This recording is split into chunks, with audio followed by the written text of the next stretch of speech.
Hello everyone and welcome back to Greenpine Zoo and Gardens. First of all, I want to apologize for the bad quality of the cinematics from the last episode because it was very, not good quality, let's say it that way. But the amount of detail in this zoo is already taking its toll. So, I'm trying to fix that. I think it might be a problem of the recording device. Not so much about the performance, because you can see right on the left, on the top of the left, my FPS rate, which is not that bad. So it seems to be a problem with the recording device once again, and I promise you guys I'm trying to fix this, and therefore I'm already sorry for you to experience this problem a little bit more by the end of the video. So the speed build is completely fine, but as soon as I press the start button and try to record something, there is a little bit of a problem there. So once again, sorry for that. So first of all, before we start into the video, you know what time it is right now. Yeah. It is the perfect time for you to hit the like button for this video and subscribe to my channel if you haven't done that already. And with that being said, we finally reached 3,000 subscribers and I am beyond thankful for that. That is such a huge step for me. 3 years ago I started with my channel just because I wanted to do it. I was curious how it's going to work, how you guys would receive what I'm doing here and if you would like it, and I couldn't imagine that 3 years later I'm going to be here, and thank you guys for 3,000 subscribers to my channel, for all your comments, for all the likes, and yeah, I'm really happy for that. So let's go for 4,000 right now, okay? Maybe we can do it before the year is over. Okay, so what are we going to do today? Today we are going to build the next habitat, the next installment here in Greenpine Zoo. I told you already one episode before or 2 episodes before that I am planning on building something for the Asian water monitor, and as we are having a Southeast Asian or Asian area around here, I thought it would be a perfect addition to the animals that we already have here. In the last episode we built the habitat for the largibbon and the small clawed otters, and so I thought it is time to get a reptile in here. And what reptile would better fit in here than the Asian water monitor? So I wanted to have an indoor section that is already, I think I'm going to use that word, that is viewable by our visitors. No, let's say it this way. This sounded a little bit weird. That our visitors can see into, so that you can experience the animals on the inside. You always would need something like an indoor area, definitely for reptiles, because they do need concrete temperatures and humidity and stuff like that. And you can't always guarantee that on an outdoor area when the climate is changing, the temperatures are changing. So you need something where you can stabilize these things so that the animal welfare is always guaranteed. So that's exactly why we are having an indoor area for them, and also are going to have an outdoor area. I think I talked about that in the last episodes as well, as I was preparing for them to be part of this zoo. Outdoor areas for these animals are very rare, especially when you live in Europe with the cold climate that we do have in here compared to tropical environments. And yeah, more southern countries. So therefore we almost do have only indoor areas for these animals. So this is very special for me, and I was trying to remember some of the outdoor habitats that I saw in the zoos of Miami, and I think it was Tampa as well in Florida. So they do have very nice outdoor areas for Komodo dragons and for some crocodilians as well. So I took that as an inspiration. I couldn't find too many photos from that, so I made my own, and I hope you guys will like it in the end. Just a sip of coffee, and here we go again. Yeah, I also wanted to elevate the path a little bit so that we have the opportunity to look a little bit from above into the habitat of the dragons or the monitors.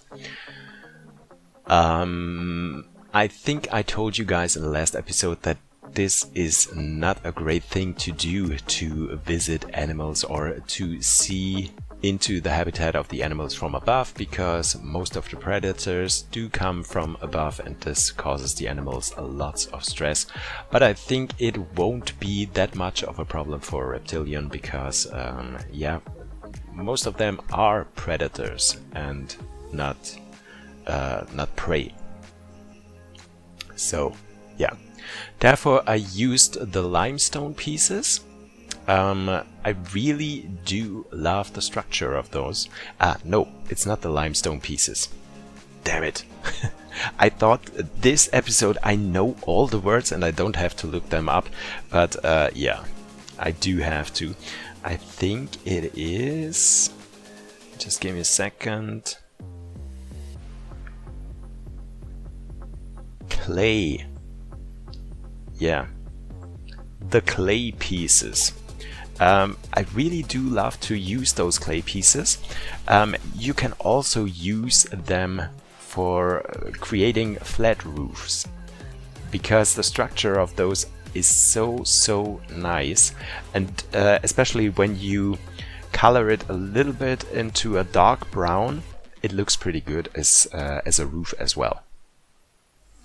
Yeah. Here you can see we're going for the natural path in here as well. I'm planning to have something like a little jungly area where you walk across on this natural path all around here. And yeah, I'm already thinking about the next animal as well. And I don't know about you guys, what you guys think, which animal would make sense, but I would love to have some kind of hoofstock in here right now. And as we don't really have any hoofed animals for the Asian continent, for a tropical environment, well, at least I think we don't have some like that. I was thinking about maybe having the babirusa in here.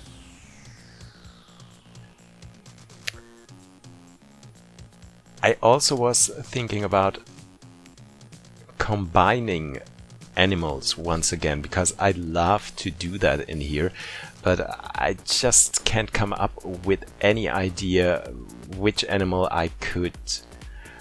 Well, wait. We actually could combine the babirusa.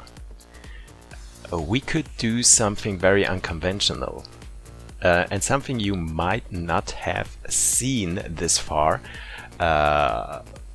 for any YouTuber. The Asian continent compared to Africa doesn't have a lack of hoofstock, but they do have different types of hoofed animals. And as you can see, lots of different antelope species in Africa. You're not going to see as much for the Asian continent. Asia doesn't have that much of antelopes. I just can't with this word. Antelopes, antilopes. I just can't. Yeah. Yeah. With that being said, the Asian continent doesn't have lots of them. So the only ones I can think of is the nilgai and also the black buck. And that's almost about it. Well, okay, the saiga as well, but as I said, that's it. But Asia does have lots of deer, different species. So I was thinking we could combine the babirusa with the fallow deer, because the Asian continent, first of all, the fallow deer is also at home in Asia as well. But there is a different kind of species in Asia as well, that is called the axis deer. That looks very similar to the fallow deer, and so therefore it would make a great combination if we did a habitat for both of these animals combined. So yeah, let me know what you guys think about that. I think this would be a cool idea and something different, and a great addition for this area here, where we can have a bigger habitat, yeah, for some great animals that will be the perfect fit, I think. Or do you guys have a different idea? Then let me know in the comment section what you guys would prefer to see, or if you think this would be a great idea. We're definitely going to have another predator in here as well. I'm thinking about maybe the clouded leopard or the Bengal tiger. That would totally make sense, and therefore I also think about having some kind of an overpass above the visitor's path. Maybe the main path. Yeah, I totally can see that in the future in here. So let me know what you guys think, which animal you want to see next. If you think babirusa and fallow deer would be a great idea, or if you think no, we need something different. Maybe the sloth bear. The sloth bear would be a great idea as well. And yeah, I will be happy to build something for the animals that you guys suggest. So, getting back into the habitat that we're building right now, as you can see, I have a little man-made water supply in here to make it look realistic. Yeah, to make it look realistic, we put the fake waterfall in there. Yeah, great combination. No, we're putting some techniques in there so that it actually looks like we do have something where the water is coming out. Yeah, therefore I was using those pieces.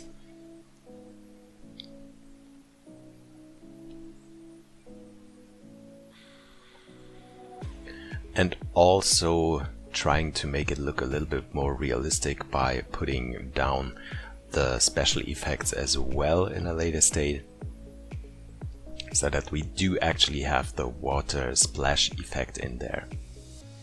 Yeah, here, look. I think this looks pretty great.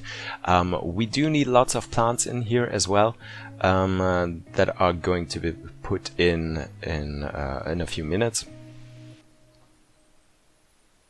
And after that, it looks pretty cool, I think.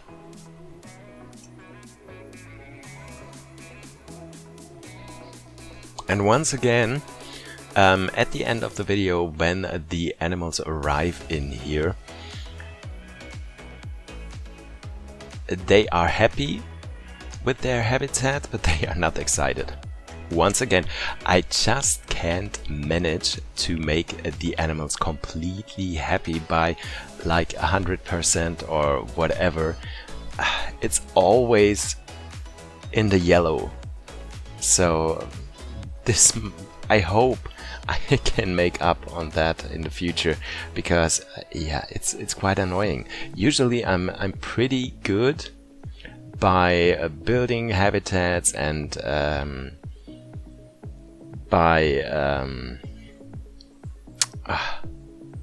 give me the word once again.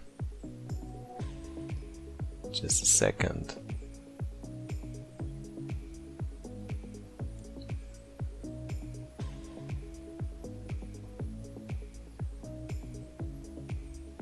By guessing. Damn it, I knew that word. Usually I'm pretty good by guessing how big a habitat has to be for a special kind of animal. But yeah, in this zoo I really do have problems with that. I had the problem with the binturong. The largibbon are fine, but I had the problem with the otters, and now I have the problem with the monitors as well. So yeah. But as I said in the beginning or a few episodes before, I'm not willing to deselect the animal welfare. We're going to be fine. We're going to do everything that our animals are going to be fine. So we're not going into that yet. So I refuse to do that. By talking about the largibbons, I had some difficulties with them in the last episode, that they were not using the climbing frames as much as I wanted them to use those.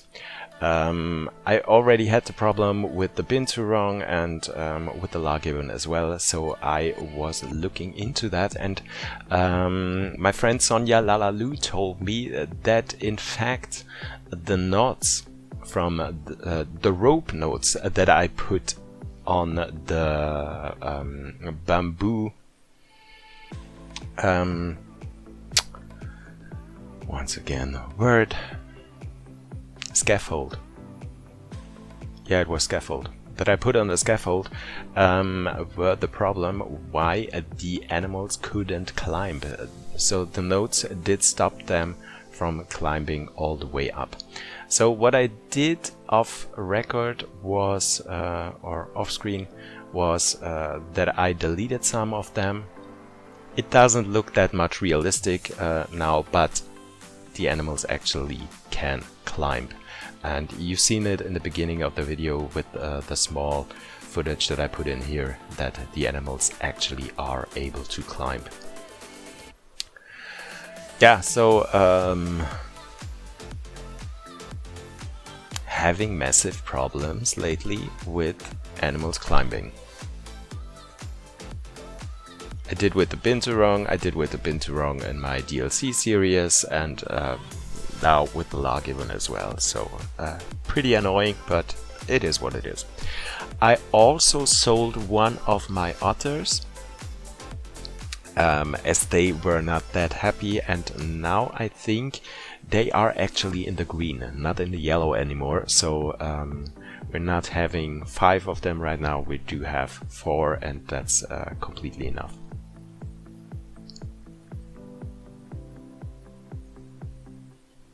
Completely enough, and also makes them a little bit more happy.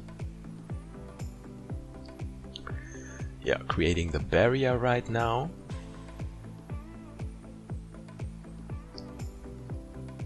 Once again, I don't think that I did ever use the in-game barriers for one of my builds. Well, that's not correct. I did use them in Litchfield Zoo.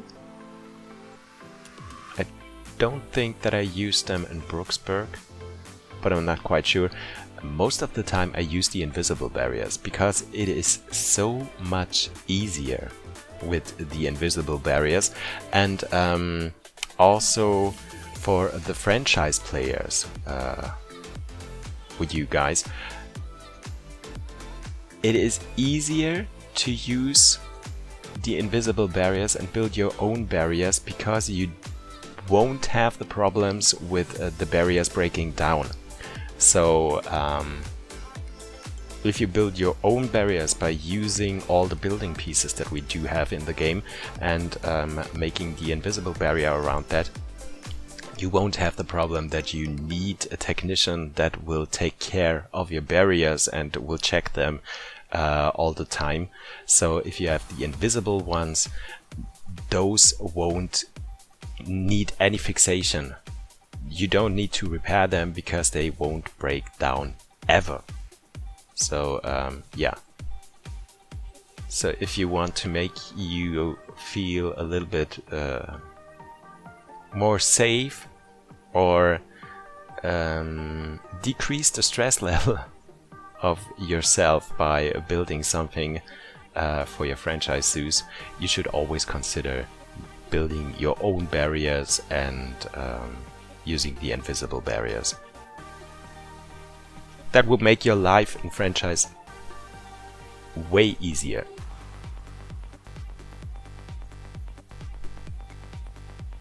So, the Asian water monitor needs water. The water that I did put in here is not quite enough for the animals. I would have at least needed half the size of the pool in here more for the animals to be completely happy, but yeah, that would have made the habitat way too unrealistic. Because yeah, we are trying to complete all the tasks coming to animal welfare, but still want it to be realistic and still want it to be a zoo habitat. So yeah. Yeah, here you can already see I do have slight problems with the performance by building something, and this is quite annoying. I promise you guys I will find a solution for the next video, because I'm not willing to provide you with videos that are yeah, like this. I'm really not too happy about that. Yeah, but most of the part of the video it does work. So yeah, this is pretty annoying. I'm very sorry for that.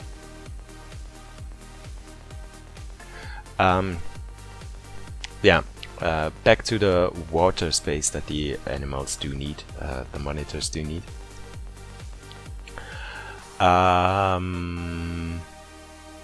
Yeah, I wasn't able to provide them the space of water that they actually would have needed, but in the end they are pretty happy with what I gave to them, and yeah, it looks quite realistic, I think, and that's the main part, or that's the main focus that I want to have on the habitats that I built in here. I also built that stone bridge that you could see. Stone bridge. No advertising.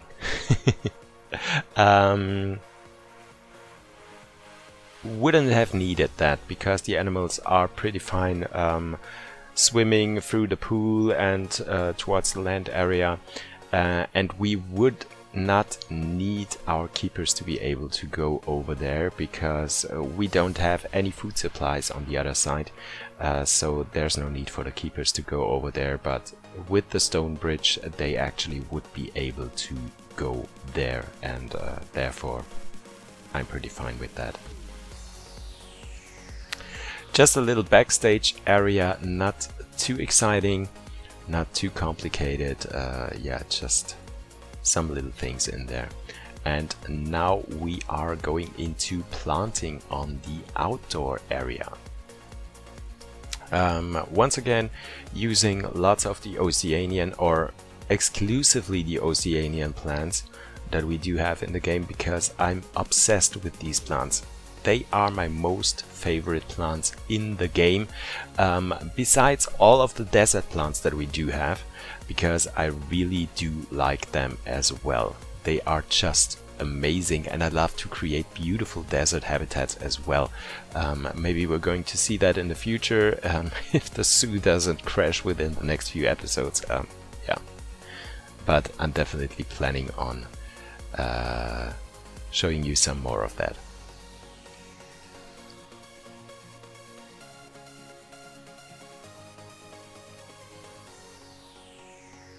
Yeah, you can see I put in some plants to cover up the mesh fence here as well, so that you can see it, but that it is a little bit more covered up.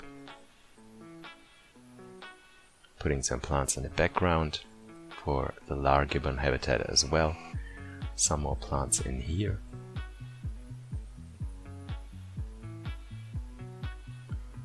And then we are almost done with the outdoor area. What I really do like using those fig tree roots and putting them in the ground to give the ground a little bit more of a jungly and more structured feeling. Using the artificial rocks as well.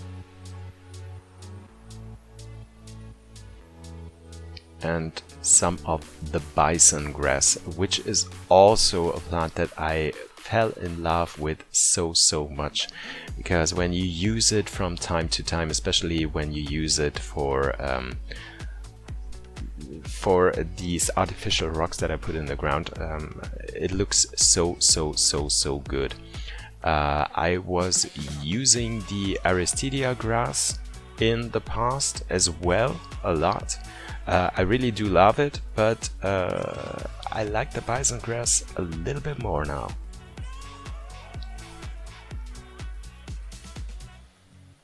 So for some finishing touches, some plants in the indoor area as well, creating a little planter by using those Indonesian rock pieces, or stone pieces, not rock pieces, stone pieces, and the mulch pieces to fill the planter up, and then having some smaller plants in here so that we do have a little bit of a green area in here as well.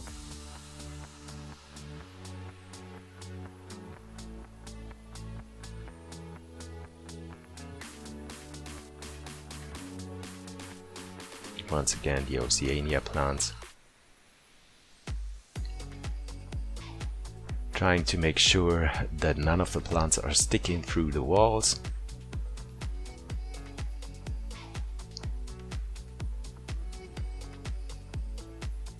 Yeah, and here you go. Much more isn't needed on the inside. Just some of the ivy pieces, so that it looks a little bit like an overgrown temple inside, but not too heavily themed, covering up those spots in here that we don't have any floor on. And we are ready with the indoor area. So all that is left to do now is to cover up the building, and therefore I built a little bit of a glass roof by using those wooden posts from the Twilight DLC. I really do love them because the structure is pretty awesome, and also the color of them, and they are exactly that thick that I need them to be,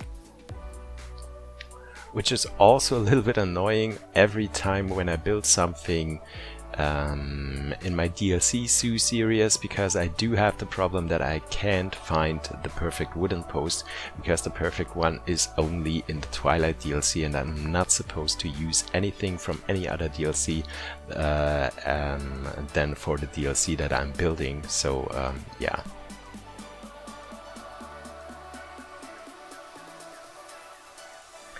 And I might think that you guys do have your favorite building pieces in the game as well, don't you? Tell me in the comment section what's your favorite building piece, or what's the building piece that you use all the time for your zoos, because I'm pretty sure that you guys do have some pieces like I do, like everyone does, that you're using all the time. By the way, therefore I love the DLC series, because it gives me the chance to get to know all the building pieces a little bit better. Because when you limit yourself into using only only some particular pieces, then you need to get familiar with those. And sometimes I get to know the pieces a little bit better and learn to love those pieces, or what should I say, or how should I say that? Explore some of the new pieces that I can build with. So this is pretty cool at times. Yeah, just finishing the roof. I wanted to have some kind of windows on the upper part that look like you could actually open it to get some fresh air into the building when it's getting too hot or too humid in the inside.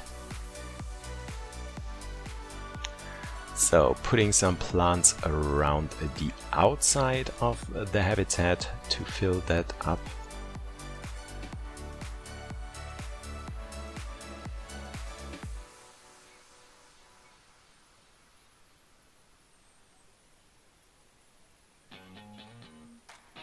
And then we are almost done, I think.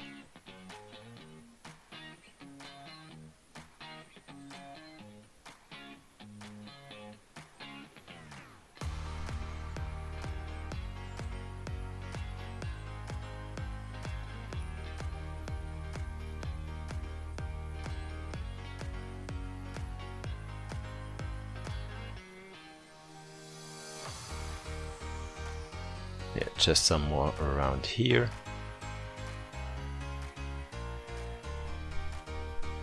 And then we might go into the real-time part in a few seconds. Yeah, I hope you guys did enjoy today's video. Once again, I'm very, very, very sorry for the quality of the video and that it is a little bit of, performance issue right now, at least in the video. I'm going to find a solution for the next one, I promise you guys. I hope you don't mind that.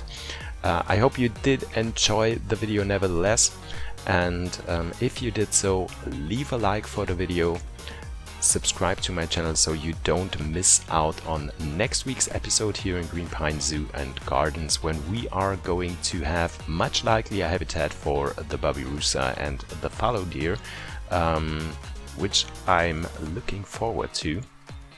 And yeah, I hope you guys will also tune in on the new episode this Wednesday for my DLC zoo Raja Hutan, where we are going to build a zoo just by using all the pieces and all the animals from the Southeast Asia animal pack. Yeah, that's it for today. Take care, stay healthy, and see you guys in the next week. Bye!